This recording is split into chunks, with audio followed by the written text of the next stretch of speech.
Emily is there on the floor in labor, in like serious labor. So we decided we're just gonna call the ambulance. What do you mean you're gonna have the baby here? And I was like, oh! Baby's head was coming out, so I was just like, hello, welcome to another video on your favorite YouTuber's channel. This is my sister, Becca, and we're here to tell a crazy, crazy story. This happened exactly 1 year ago, so it was technically still during the time when I thought I would finish all these 2024 challenges in 2024. It's 2025 here, but we don't give up. Just soldier on. Soldier on. So I wanted to take a video and record our tales, but we didn't have time last year. So here we are finally. We're in a little cute cabin in Utah. Super cute. My toiletries.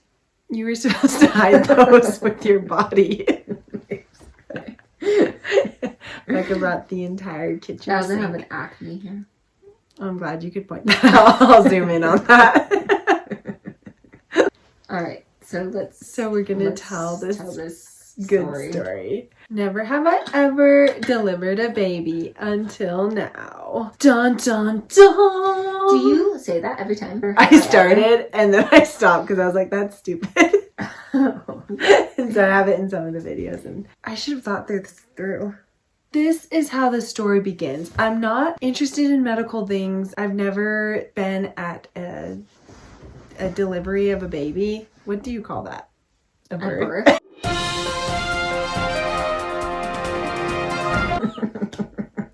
I have no brain cells at all. I've never attended a birth. This is not a clickbait video. This legit happened. Last year, May 31st. At the time, I was working from home and I have a friend who also works for our family business. And so she was at our home and we were working in the basement and my sister was also there who was pregnant at the time. My other sister was also there and so was this sister. I have three sisters. So we were all there. Sister 1, 2, 3, and 4 were all there. Abby, myself, and then 2 other sisters. Thank you. Now that we got that out of the way, let's proceed. My other sister who was not pregnant, she comes in and she's like, hey Abby, M's water just broke. I don't know like what we should do. She's calling her midwife and so I was like, does she want someone to drive her to the hospital? She was gonna, have the baby at the hospital. That was her birth plan. My sister is like, well, I don't know, let's just see what she says. M, the one who's pregnant, comes out and she's like super chill and she's like, my water broke so I've got to have the baby in the next 24 hours. Maybe I should go on a walk to get the labor going. And she's extremely, extremely chill. And she's like, why are you so nervous? I'm the one who's gonna have the baby. And I was like, I feel like someone should be nervous here. I keep working and then I hear our dog like making some noise upstairs. So I go upstairs to like check on her and I just keep having this nervous feeling. It was cool because I think it was God just pressing on me like, oh, this might be something to concerned about. And so I go upstairs to let our dog out and then I see Becca down the hallway going into our room. So I go in and I'm like, hey Becca, did you know M's water broke? Do you want me to? Yeah. Because you were there. This is the... And so, what am I gonna say? Let's see here. Let me shoot some vocal arrows. Oh. 20 minutes later. So Abby comes in, she's like, hey, Becca, I forgot my name. What's my name? Oh, man. So Abby comes into the room and I was getting ready to go riding on a horse and Abby's like, hey, so M's water broke like an hour ago. She's going into labor. She needs to go to the hospital. And I was like, oh, okay, that's interesting. All right, when is she gonna leave? And Abby goes, well, M called Mike, which is M's husband, and Mike is on his way. He's going to take her to the hospital. So I was thinking, all right, well, I should probably cancel my riding lesson because I should stay and watch M's kids for her. So I call the lady, I'm talking to her, and just tell her, hey, I have to cancel my lesson, and can we reschedule? I hang up and I go into one of our rooms in our house, and Emily is there on the floor in labor, in like serious labor. She is having contractions super close together, lasting for quite a while, and just very intense contractions. We kind of talked to Em and we're like, hey, so Mike's gonna be here soon, and then as soon as he gets here, we'll yeet you into his car. And Em is like, I don't think I can stand up. These contractions are so intense, I don't think I can go to his car. So I said, well, you know, if your contractions are so intense, you're probably gonna have your baby soon. And I was thinking, all right, well, we have two options. I told Em, we can either go to your car, we can like get you out there somehow, and then I can come with you guys, because I'm a paramedic, and prior to this I had never delivered a baby in my life. I have seen births before as a paramedic and technically trained in how to deliver babies, but you know, theory is totally different from real life. So I said, well, we can get you out to the car somehow, and I can come with in case you deliver the baby while we're driving to the hospital, or we can just call the ambulance and have them come and take you to the hospital. So we decided we're just gonna call the ambulance. And I remember her saying, like, I am not getting into the car.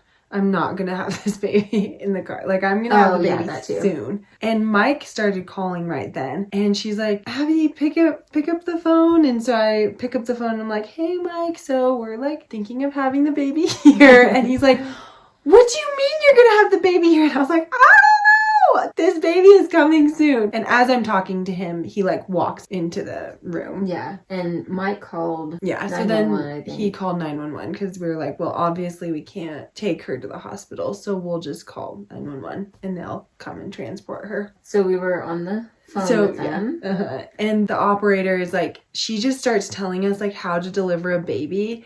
And that's when my adrenaline like really spiked, because I was like, oh man, what if we actually have to deliver this baby? I was there with Em. And then you were running around getting stuff. Because she was like, you have to get towels and string. And yeah, to cut the umbilical cord, you know, in case it's like wrapped around his neck or anything like that. You have to be prepared. So she's telling us like, hey, get this, get that, get this. So I was like going around the house getting all this stuff. And then she starts saying like, okay, so someone needs to wash their hands to be ready to like catch the baby. And I look at Mike and I'm like, go and wash your hands. All of this happened so fast. From the time we walked into the room to this point, it had only been like a few minutes. Yeah, maybe like 5 to 10 minutes, something like that. And then he leaves to get me. To get Becca. I thought he went to go wash his hands.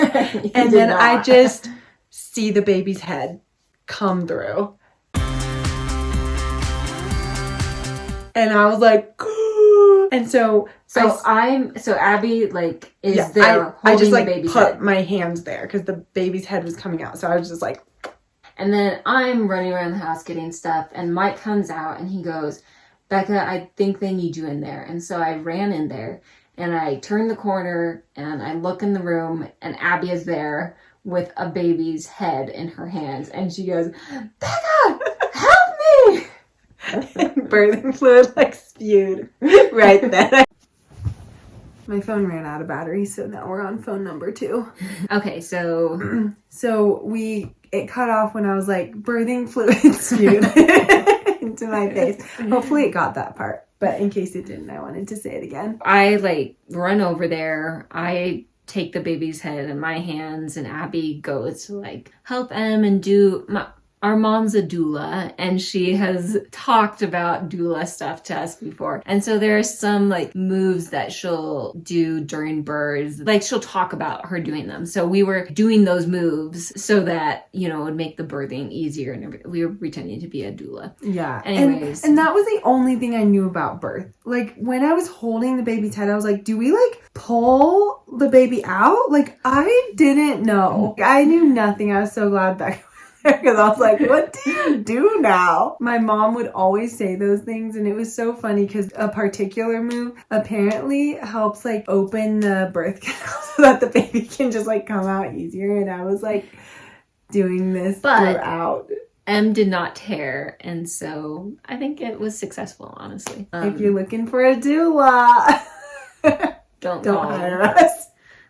So I'm sitting there holding the baby's head, and we just say, all right, if you feel like you need to push, then push. If you don't, then don't. At this point, I was just like kind of clearing some of the birthing fluid off of my nephew's face. And then he came all the way out. And they always say, you know, did you catch the baby when you're talking about a birth? And it's so true that you have to catch the baby. They come out so quickly, and it's like a football. You're just like, so I had him, and he wasn't crying at first or breathing super well at first, which is, you know, somewhat normal for babies. And sometimes when the birth is so quick, they can be kind of stunned, so they don't immediately start crying or anything like that. Yeah, but I just, you know, warmed him up, was stimulating him, rubbing him, drying him off, you know, trying to get him to start breathing and crying.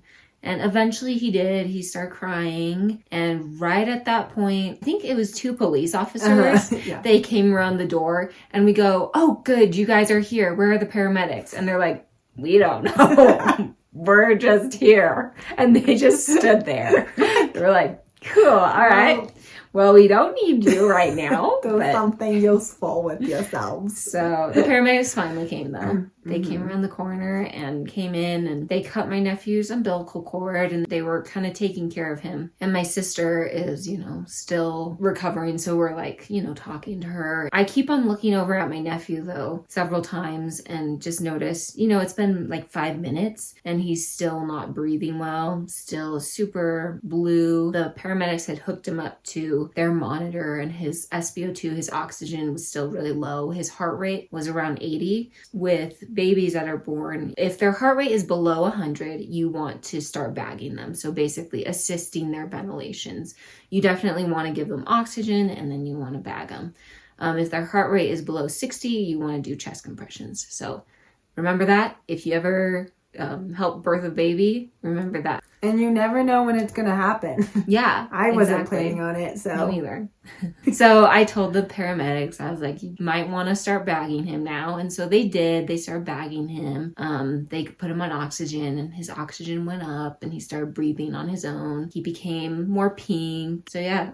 Yeah. So then they take her out, and they, you know, load her into the ambulance, and they go. And my friend like my coworker, I guess, who helps with our family business, she like comes up the stairs, and she's like, okay, what happened? I had said, like, I'm gonna go upstairs and let Pippin out, our dog. In between telling Becca that M's water broke and birthing the baby, I like ran downstairs to grab my phone, and I was like, hey, it might be M will have the baby sooner than we thought, because she knew that M's water had broken. And then I ran back upstairs, and that was the last time she saw me. But then she said it was funny because she was working, and then she walked past our stairs and saw Mike come in, and she's like, oh, okay, they're probably gonna take M to the hospital. And then she hears other people run in a few minutes later, and they're like, the ambulance is right behind us. And she's like, oh, she's gonna go in the ambulance. And then Beth, my other sister, comes in the room, and she's like, do you know where Abby went? And my friend is like, oh, well, she went upstairs to, because I think M was gonna have the baby soon, and so she went upstairs to help with that. And Beth goes upstairs, and I had like run out to put Pippin away after we had delivered the baby, and I was like, Beth, M had the baby, and Becca and I delivered it, and like ran past. And then she like goes downstairs, and she's like, Abby said she just delivered the baby. It was funny because it was just one of those like, I don't know what's going on, I just work here. And then we called my parents, and we were screaming on the phone probably.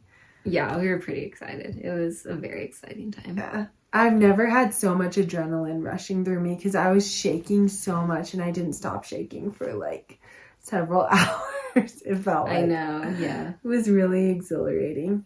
I don't think there's anything so exciting and scary and amazing and beautiful as being at a birth.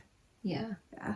Yeah, it's amazing. I never thought it would be like so cool. I always thought, that's like gross. But it's amazing. You're bringing a new life into the world, which is really cool. Yeah. And it was exciting because I was the first person to touch him. I don't know. It was just cool. They should have named him after us. They should have, even though it was a boy.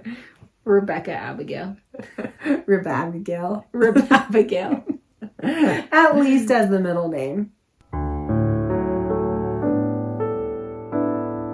Right after it happened, my friend was like, oh, this could be one of the 24 challenges. And so I was like, oh, okay, that'll help me get to 24 faster. Thanks for watching. See ya. See ya.